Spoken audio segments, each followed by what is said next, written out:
Still good. I never logged out. You got it. Okay.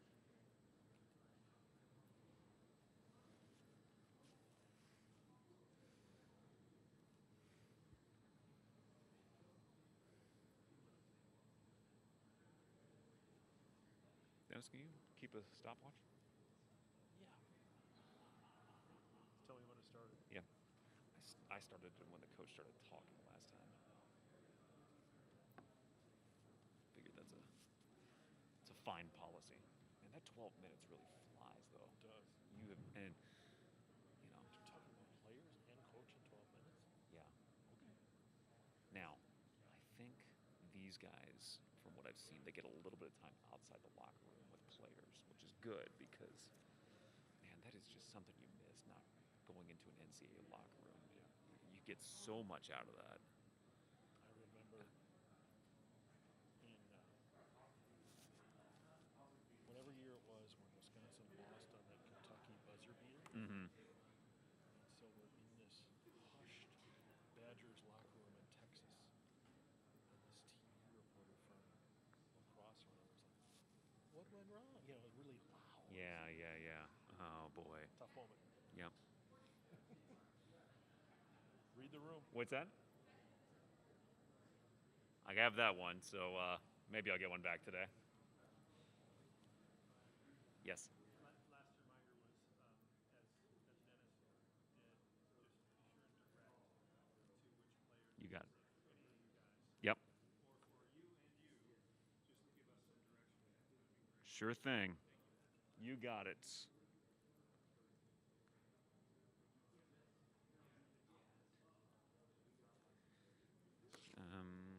I'll send Julie a text here. Left.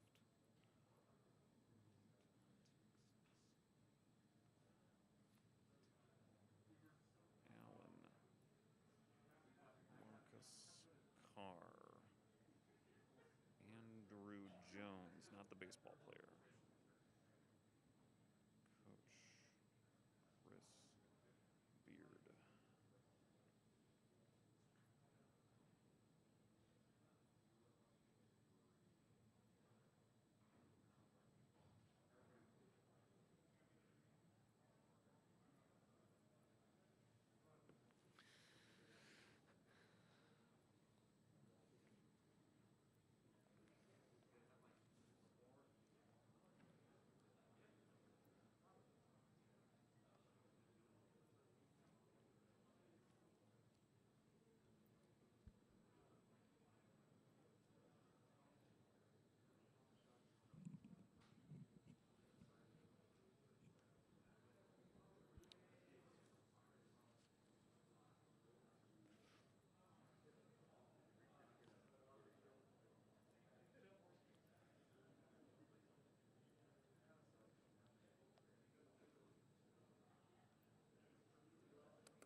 I feel like the time should be coming up soon.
Welcome to the press conference for Game 2 of Session 1. Number 6, Texas defeats Virginia Tech 81-73. Texas will face third seed Purdue on Sunday. A reminder to media members, please announce your name and affiliation. If you're calling in on Zoom, raise your hand and we will answer you on Zoom. Also, please refrain from shooting video during this presser. Still shots are fine. Let's do it right here. We can move Chris Beard over.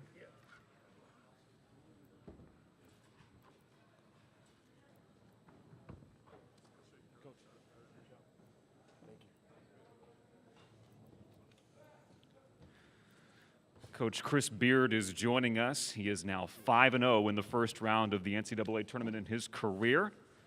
Coach Beard, do you have an opening statement for us?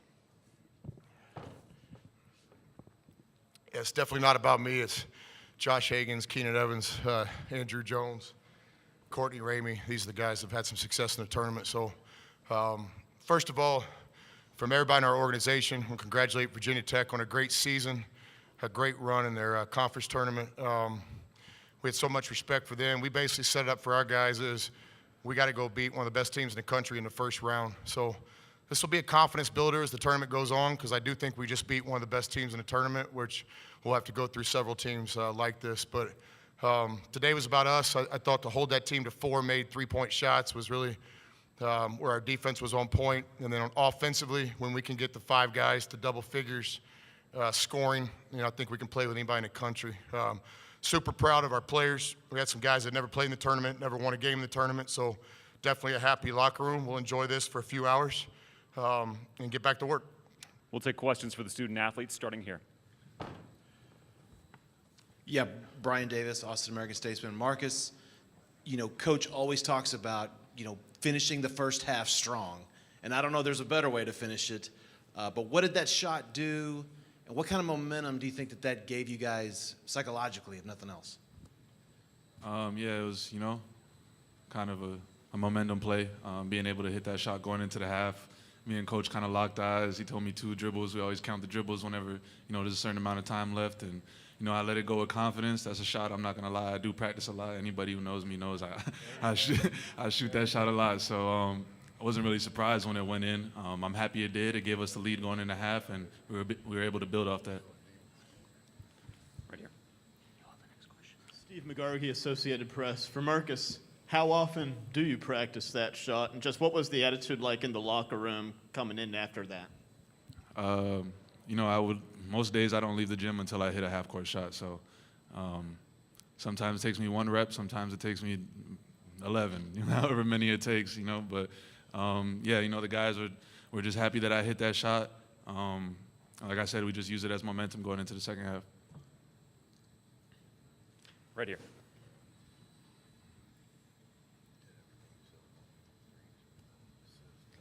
Mark Berman of the Roanoke Times. For whoever wants to answer, you guys shot over 60% from the field in the second half.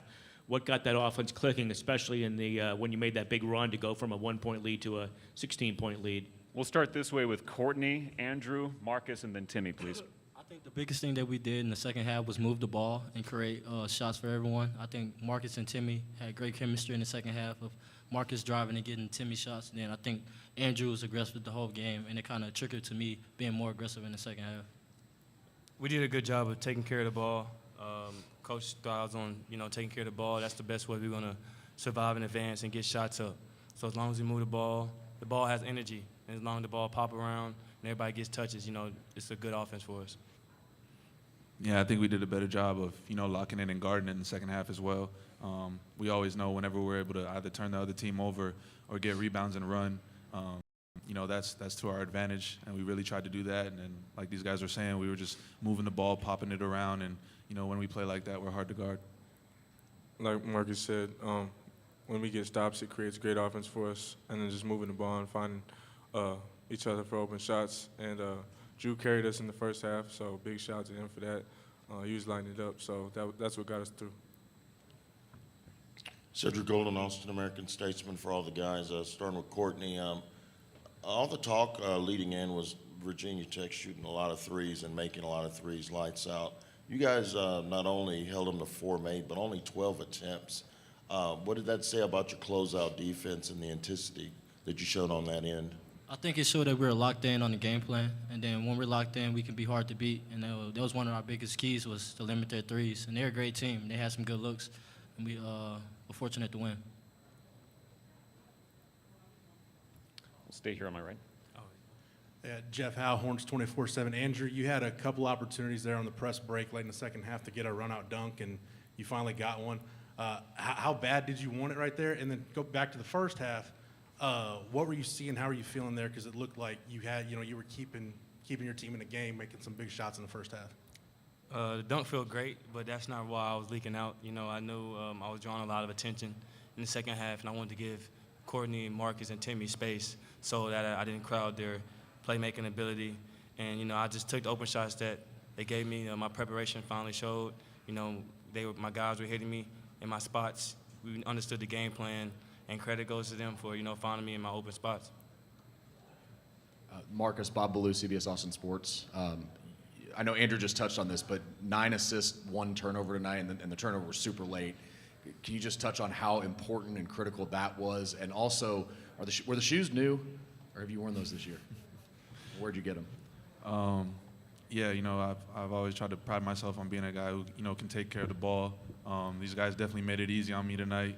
Drew, Courtney, Timmy, CB, Dylan just rolling to the basket, finding the open spaces for shots. The coaches did a great job of the scout and game planning for us, so we knew, where our offense would be able to come. And I just had to listen to them and let the game come to me. And these guys did a great job knocking down the shots. And these shoes, I believe I wore them before, one game before, but yeah. 2 more. I wanted to ask Timmy. Timmy, Brock got 2 big offensive boards to get it going that leads to the Jace 3 that gets your scoring going. What about Brock today, and what about Dylan, a guy who gave you pretty solid minutes? Neither one of these guys have big stat lines, but they were out there doing their thing and helping you guys. Yeah, they're big for us. Brock comes in every game and he just impacts what he's able to do, and not a lot of people in the country can do or are willing to do. He does all the things that go over people's head in the stat sheet. And Dylan comes in with great energy, and he changes shots at the rim, and he finishes down there for us. So those 2 are a big spark off the bench for us. I know when Brock comes in for me, not much is getting left out on the floor because he's in there doing his thing. So those 2 are big for us. Last question from the studio. Yeah, Nick Moyle with the San Antonio Express News. Courtney, over the last 3 games coming into this, Coach Beard has talked a lot about winning time, playing with toughness, making the right plays down the stretch. I know it got a little bit dicey there, but y'all closed the game out. What was different? I think we wanted to win bad. All 11 guys wanted to win so bad, and then I think it finally showed today. Our preparation kicked in, and then our experience, we were older. I think it kicked in today, and we knew it was an important time in the game, and we wanted to finish the game. Okay, guys, thank you. Thank you. Questions for Coach Beard? Yeah, take that. Hey, Chris, Cedric Golden, Austin American Statesman. You just got here, but this is a humongous win for the program itself. How big can it be moving forward? Because getting that first win, there's only one time you can get that, and now things can maybe settle down and get rolling. Yeah, I understand the question, but today was all about the players. Just so happy for our guys that had never won a game in a tournament, never been in the tournament. This whole deal is about our players. I think after the season, it'll be a chance to reflect, but, we're in this tournament to win 6 games.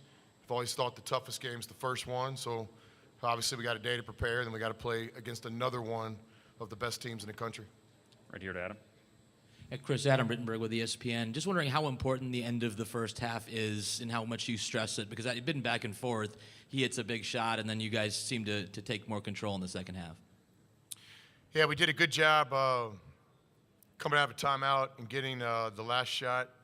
There was a differential between the shot clock and the game clock, so we talked, this is the shot we need, and then we got to get a stop. Then we made I don't know if we made the bad play or if their guard made a great play, kind of backing up into our guy. So we basically just traded baskets there. So we were a little frustrated with that. We look up there, we got the 1 dribble per second rule. Shout out to Coach Fran. So that's the deal. So Marcus and I, we had a plan. Whoever threw the ball in, probably Timmy, led him really well. He was able to 2 dribbles and get a pretty high percentage shot. You know, it's not a 50% shot, but for Marcus, that might be a 20% shot. You know, he can make 1 out of 5 from that area. So, yeah, I thought the end of the first half is always a critical time for any team. Chris, Bob Ballou, CBS Austin. In the first half, Andrew had 6 field goals and the rest of the team had 5. How important was it in the second half to get a lot of those other guys going? And then just on Marcus with the 9 assists and 1 turnover, how critical was that too? Yeah, I wish Andrew would have gotten 12 shots in the first half. You know, it's kind of a balance. You guys know how our team's set up today. You know, you get the 5 guys and double-figure scoring and got some production off our bench. But certainly early, Drew was carrying us. Marcus had an outstanding, 9 assists, 1 turnover game. And, yeah, that's how these NCAA tournament games work. Very rarely are you going to see something like Timmy's brother did last night. You know, those are far and few between. Like, you got to have some balance in this tournament to win. You know, Coach Young does a great job. He obviously made a couple of adjustments on Andrew, and our guys did a great job feeding off of that. Some of our shots we got in the second half were because they were so focused on Jones. To my left. Hey, Chris. David Cunningham, Tech sideline. Courtney mentioned how important and the big key running Tech off the three-point line was. Doing that, how much did that affect and help the rest of your defense, limiting them and making them kind of drive inside, and then, you know, you guys kind of stuffed them in there? Yeah, Virginia Tech set up so well offensively. You know, they can definitely beat you inside with their forwards. And then they got obviously great three-point shooting. So, you know, our game plan was about 3-layered today. And the first was to try to have a good day against the 3. And fortunate for us, you know, that's where the game was played by us. But, you know, there'll also come a time where you got to take away that inside scoring. So I think typical NCAA tournament game, you know, both teams got some key guys with the 2 fouls early. And then both teams were playing a little bit off a rhythm early. So we felt fortunate at halftime to be where we were, no doubt about it. Chris, Brian Davis, Austin American Statesman. In a lot of ways, are days like today why you grind on these guys in November, in December, in January, and February, even all the way up to the Big 12 tournament, about competitiveness? It's to get to moments like this and close out in March. Yeah, absolutely. You know, the definition of a coach, simply stated, is to put his guys in a position to win. And when you're coaching and playing at this level, you got to be really disciplined and tough, and you got to pay the price to win. You know, I think today's game was not won just by the 40 minutes we played, but we had a great week of preparation. You know, we've been playing pretty good basketball. The Big 12 speaks for itself this year, and everybody kind of wanted to talk about how we kind of limped into the tournament, but I did not consider it that way. You know, Allen Fieldhouse on senior night, where they haven't lost ever, it seems like, you know, we're right there. And, you know, Baylor's a pretty good team, if you guys haven't noticed. So we played some good basketball down the stretch. We never define the way we're playing by the scoreboard. So we felt like we come in playing pretty good, and I know Virginia Tech was. So I thought it was 2 good teams today. We were fortunate. We got that balance, offensive scoring, low turnover game, out-rebounded them, forced a few more turnovers than they like to have. Not as much as we like to force. I think it was, 13? We wanted to try to get to the 15, 16 mark, but they're so good at taking care of the ball. But there were some different ways that we won the game today, no doubt. Last question right here. Coach, Rocket Haviland, the Purdue exponent. First ever NCAA win was against Purdue when you were coaching for Arkansas Little Rock. You mentioned in the post-game that, or after the game, that Matt Painter is your friend. Do you just want to expand on one of those topics? Yeah, the Little Rock Purdue was obviously a game that we, us and that group, those players, we still connected, team text, and we see those guys. And Josh Hagens is still a pro, and Mo Isom lives in Austin now. So never get tired talking about that team. It was special. In terms of my friendship with Coach Painter, so many stories. But one time when I was in between jobs, I got a call from Coach Painter, and he kind of led me to the way to coaching the ABA. So I don't know if that was a blessing or a curse, but that's what I did. So people ask me all the time how I ended up in South Carolina coaching the ABA Warriors. Matt Painter can tell you that story. But Matt's a guy I've always looked up to. He's known for how hard his teams play. He's a first-class guy. He's a coach's guy.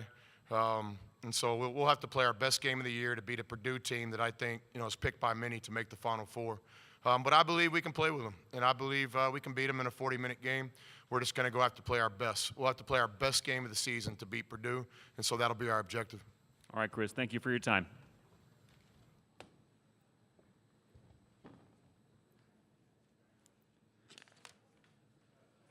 Yep, thank you. Just a reminder, this press conference will be available in the NCAA Digital Media Hub at ncaa.veritone.com. That's veritone.com.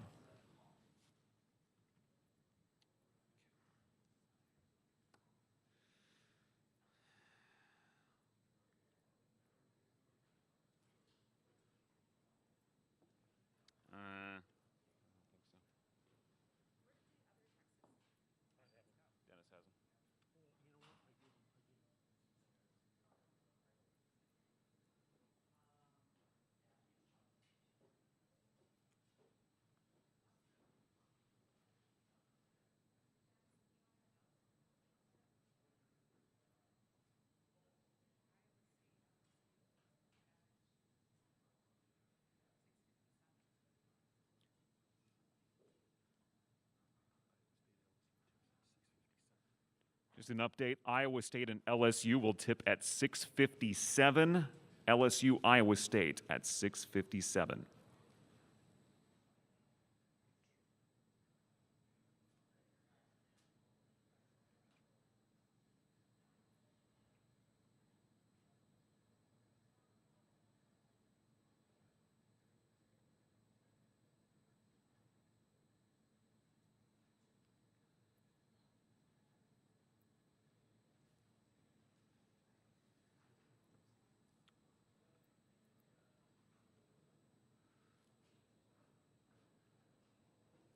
Let's welcome the Virginia Tech Hokies to the days.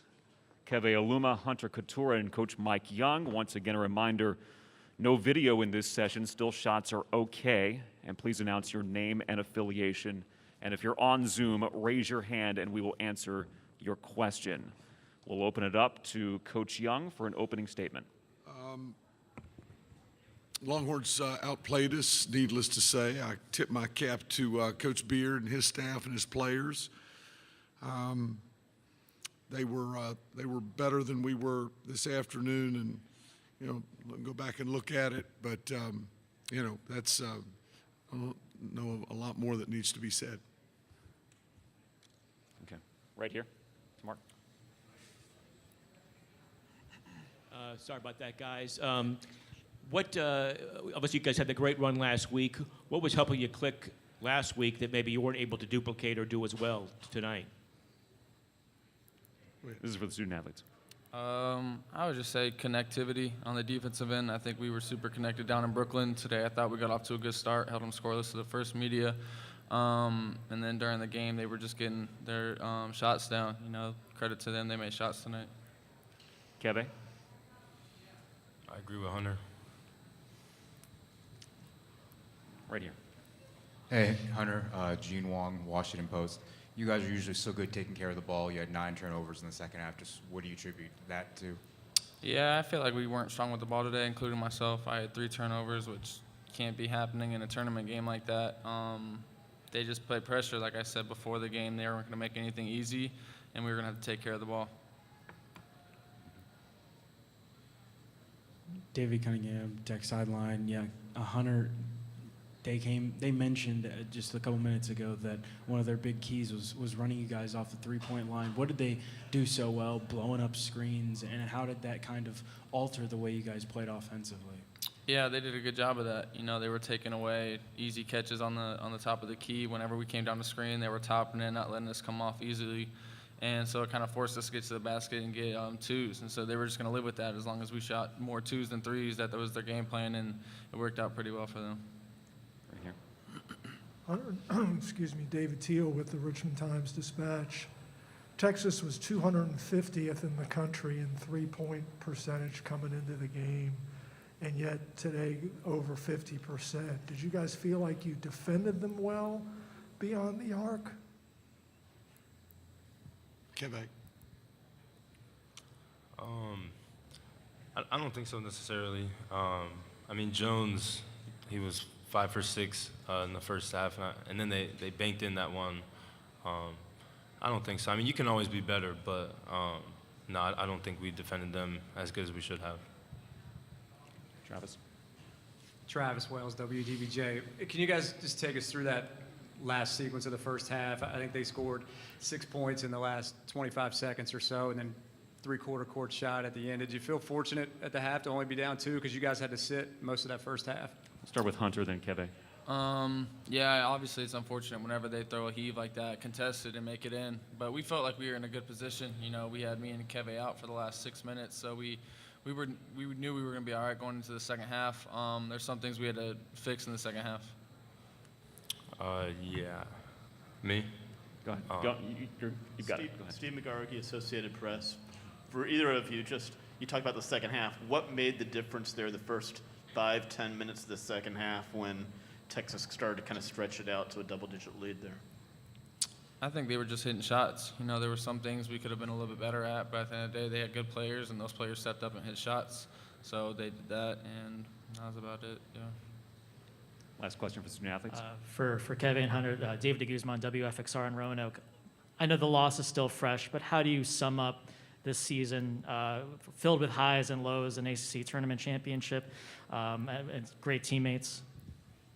Obviously, this loss sucks. You want to keep winning, but at the end of the day, when you look at the big picture, when you look back, we're the first team in Virginia Tech history to be ACC champs. So no one will ever be able to take that away from us. The relationships we build with each other and the coaching staff, it's more about life than it's not all about basketball. So the relationships we take away from this, growing as humans, I'll be forever grateful for it.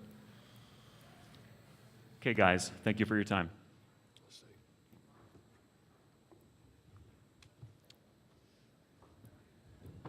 Questions for Coach Young? Right here. Hey, Coach. Wyatt Krieger, 3304 Sports. Did Texas do anything differently in the second half to kind of disrupt you guys? You know, 9 second-half turnovers and just, you know, it seemed like it was hard to get into a really offensive rhythm in that second 20 minutes. I will see him. I will see Coach Beard soon, you know, we'll talk about. I think you're going to pick your poison. Okay, you're either going to take care of mutts and crowd them, or you're going to take care of the arc. All right. And he chose the latter.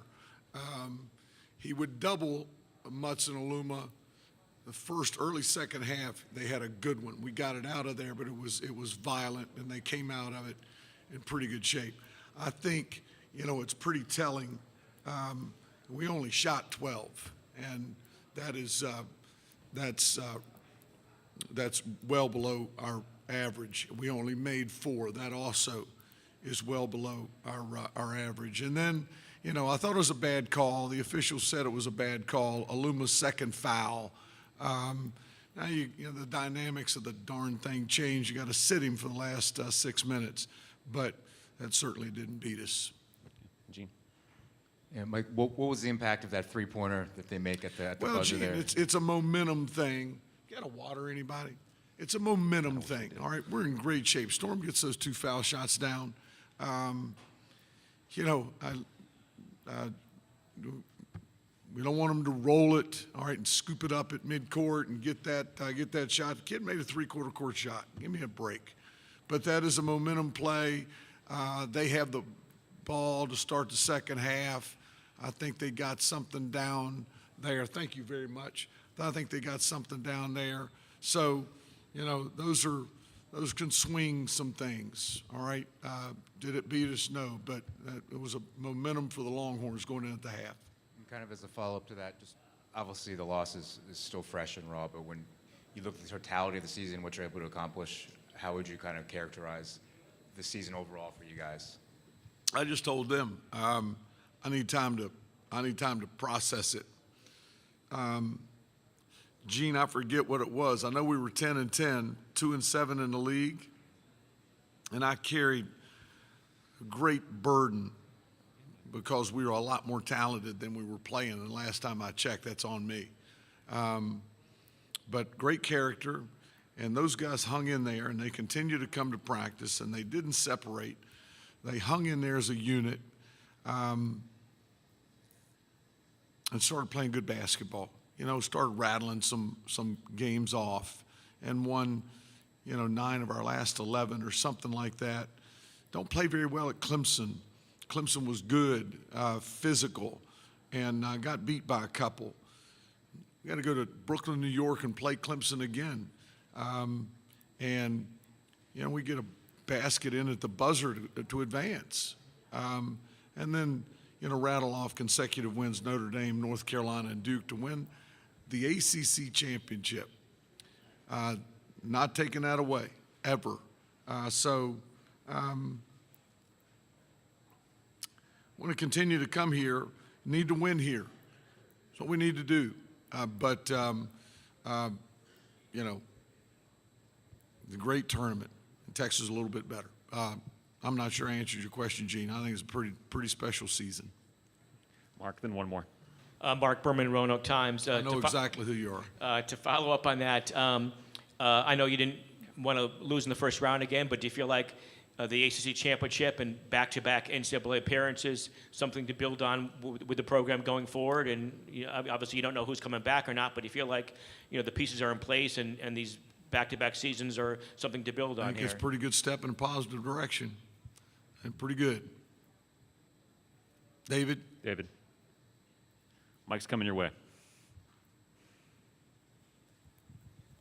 Mike, that's the best Texas has shot beyond the arc since Houston Baptist in the opener.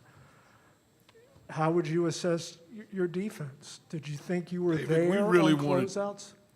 No, it wasn't very good. It wasn't very good. And 36 first half points, 34 first half points. I didn't think we had gotten our feet under us offensively. I thought we were going to be a lot. But I told him, I said, 34 points to Texas in a half is not good enough. We spent so much time, shrink the floor, take care of Allen. We wanted to play 32 and Sensu, Disu, number 4. We wanted to play those one-on-one. We thought we could guard them one-on-one, but we thought we had to put Allen in a cocoon, if you will, and swipe at the ball. Pretty soft defensively on 2 of Jones. Made threes, just, we got the right tag, and he gets behind it and makes a shot. David, I think I watched 10 Texas games, maybe more. It's the basketball gods. It's not a very good shooting team. They're very, very good. All right, and Big 12 and so on, but combination, a good day for the Longhorns, and not as good a defensive effort as we've come to expect.